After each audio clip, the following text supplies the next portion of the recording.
serviços públicos, improbidade administrativa, organização do Estado. Quando você vai estudar poderes, quando você vai estudar processo administrativo, eu tenho legislações em que eu me baseio nisso. Agora, quando a gente vai estudar atos administrativos, a gente fica um pouco à mercê dos idealismos de alguns doutrinadores, justamente porque cada um coloca no livro o que quer. E é normal eles colocarem diferente um do outro, porque se ele colocar igual, ninguém vende livro. Concorda comigo? Então, o que eu fiz aqui? Eu selecionei o que é mais recorrente em concursos públicos, aquilo que tem maior pretensão de cair, aquilo que possivelmente venha a ser cobrado e da maneira com que venha a ser cobrado de vocês. É óbvio que eu posso falar uma ou outra informação que você não tenha visto, ou eu posso deixar de falar alguma informação que você possivelmente tenha visto. Mas entenda, aqui a gente faz o material para ficar o mais completo possível, ok? Mas também eu não vou colocar todas as classificações possíveis do mundo, porque aí eu vou trazer confusão para a tua cabeça. Eu vou te atrapalhar ao invés de te ajudar, perfeito? Então vamos lá, olha só. O que a gente continua aqui, ó, nós temos várias classificações, entretanto, para fins de concurso público, a gente foca nas classificações trazidas pelo professor Eli Lopes Meirelles, que a gente tem grande parte das bancas adotando. É óbvio, eu não deixo de fazer alguns comentários, por exemplo, do Celso Antônio Bandeira de Melo, da Maria Silva Zanella de Pietro, do José dos Santos Carvalho Filho, ok? Mas a gente traz essa estrutura aqui para poder deixar o mais mastigado possível para você, tá? Atos gerais e atos individuais. O que seriam esses atos gerais e atos individuais? Olha só, os atos administrativos gerais ou regulamentares, eles são aqueles que possuem destinatários indeterminados. Então, preste atenção, se é um ato geral, eu tenho destinatário indeterminado, perfeito? Estamos juntos? Com finalidade normativa, tais como decretos regulamentares, instruções normativas, perfeito? Esse é um ato geral. Eu não vou determinar, quando a gente fala geral, não quer dizer que é porque ele está atendendo a uma determinada coletividade. Por que eu quero falar isso para você? Porque se eu tenho um ato individual, não quer dizer que seja diretamente para uma pessoa, mas ele pode ser para um grupo determinado, entendeu? E aí você não pode confundir isso daí com o geral, tá? Vamos lá. Aqui, ó. Caracterizam-se por serem de comando abstrato e impessoal. Abstrato e impessoal. Destinados a sucessivas aplicações, sempre quando ocorrer há hipóteses nele previstas, muito parecidos com os das leis e, portanto, revogáveis a qualquer tempo pela administração. Geralmente, são editados com o objetivo de explicar o texto legal a fim de garantir a sua fiel execução. Quando a gente fala dessa parte do ato geral, quando a gente fala desse ato geral, que eu posso aplicá-lo de sucessivas formas, desde que venha se enquadrar dentro dos seus, da sua estrutura. A gente está falando a respeito lá do artigo 84 da Constituição Federal, inciso 4, que é quando ela expede os decretos, perfeito? Que são os decretos regulamentares, que é o exemplo trazido aqui para vocês, tá? Então, se você quiser, pode colocar aqui, artigo 84, inciso 4 da Constituição Federal, ok? Vamos lá. Quais seriam então essas principais características desse ato geral? Vamos lá. Vamos para essas características aqui, ó. Primeira, devem prevalecer sobre o ato administrativo individual. Aqui, ó. Outra coisa, tá, gente? Assim como as leis, eu falei aqui para vocês, eles podem ser revogados a qualquer momento. Estamos juntos? Foi? Vamos lá. Para que produzam efeitos em relação a particulares, eles necessitam de publicação na imprensa oficial. O que é isso? Eu tenho que dar a publicidade necessária para que ele venha produzir os seus efeitos. Se lembra quando a gente estudou princípios? Que eu falei que o princípio da publicidade, ele servia para tornar o ato público e para que o mesmo viesse a produzir os seus efeitos?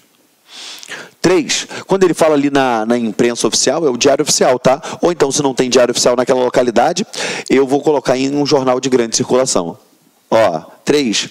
Podem ser revogados a qualquer momento, respeitados os efeitos já produzidos. Ou seja, se eu respeito os efeitos produzidos, ele vai ter efeito retroativo? Não, ele vai ter efeito dali para frente, ou seja, ele vai ter efeitos ex nunc.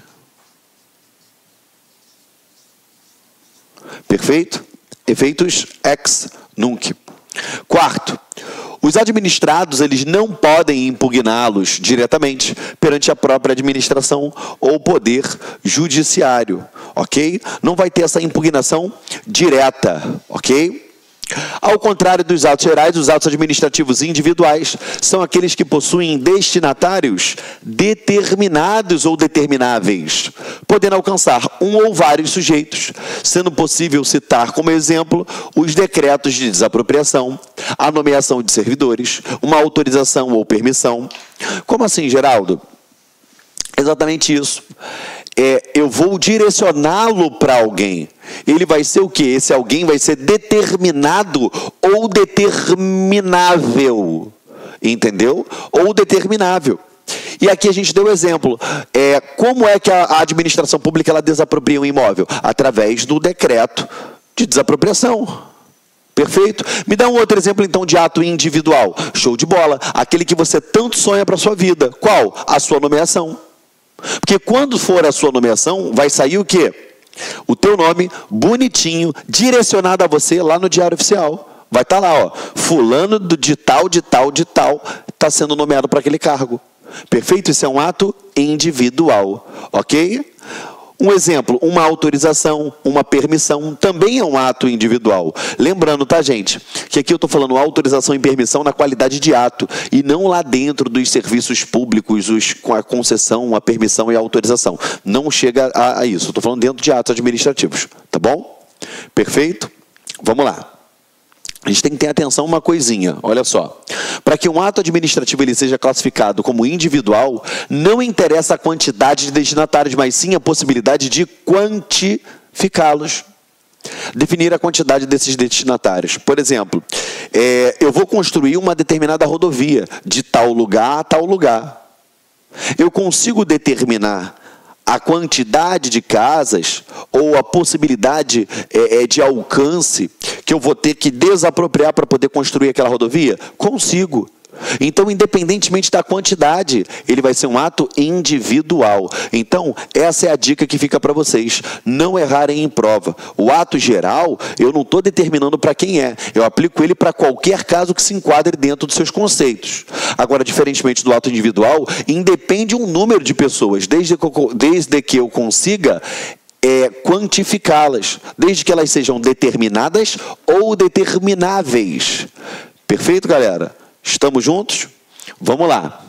Aqui, nesses termos poderá ser considerado ato administrativo individual, tanto aquele responsável pela nomeação de um candidato para o cargo X, quanto aquele responsável pela nomeação de 20 servidores simultaneamente, pois nesse caso é possível definir e conhecer quais candidatos estão sendo atingidos pelo ato. Perfeito, galera? Igualzinho eu falei para vocês agora. Uma outra característica importante dos atos individuais é a possibilidade deles poderem ser impugnados diretamente pelos administrados. Perfeito? Seja através de uma ação no rito ordinário, perfeito? Seja através, por exemplo, de uma ação popular. Tranquilo, galera? Foi? Aqui, tá no material também de vocês. Cadê? Olha lá, Seja através de uma ação, de um rito ordinário, que é uma ação judicial comum, um mandado de segurança, uma ação popular, sempre que forem praticados contrariamente à lei. Lembrando a vocês, tá? Mandado de segurança violou direito líquido certo. Ação popular é quando eu tenho lesão ou ameaça de lesão ao patrimônio público, patrimônio histórico e cultural, meio ambiente e moralidade administrativa. Perfeito? Está lá no artigo 5º, inciso 73 da Constituição Federal, tá? Aí, a súmula 473 do STF. Essa súmula é muito importante, porque a gente menciona alguns argumentos dentro dela quando a gente fala de princípios, a gente menciona quando eu falo para você lá dentro de autotutela no ato administrativo. Acompanha comigo. Quando eu falo de anulação, de revogação, ó. A administração pública, né? A administração pode anular seus próprios atos quando eivados de vício que os tornem ilegais, porque deles não se originam direitos, ou revogá-los por motivo de conveniência ou oportunidade, respeitados os direitos adquiridos e ressalvada em todos os casos a apreciação judicial. Se você analisar, aí dentro, eu estou falando do princípio da autotutela. Por quê? A administração pública... Salve, salve, meus amigos, tudo bem? E aí, curtiu a aula? Realmente, nosso professor é diferenciado, né? Só aqui no Like Concurso você terá professores assim, direcionados, focados na sua aprovação, que não ficam aí enrolando, vão direto ao ponto e vão trazer para você as questões que realmente vão cair na prova do seu concurso público. Quer ser policial rodoviário federal? Vem fazer conosco. Vem fazer a turma pré-edital, turma 3, daqui do Like Concursos para o concurso da Polícia Rodoviária Federal. 10 vezes de R$35. Veja, 10 vezes de R$35. Investimento baixo para um sucesso gigantesco que é a sua aprovação. Um abraço, fique com Deus. Tchau, tchau.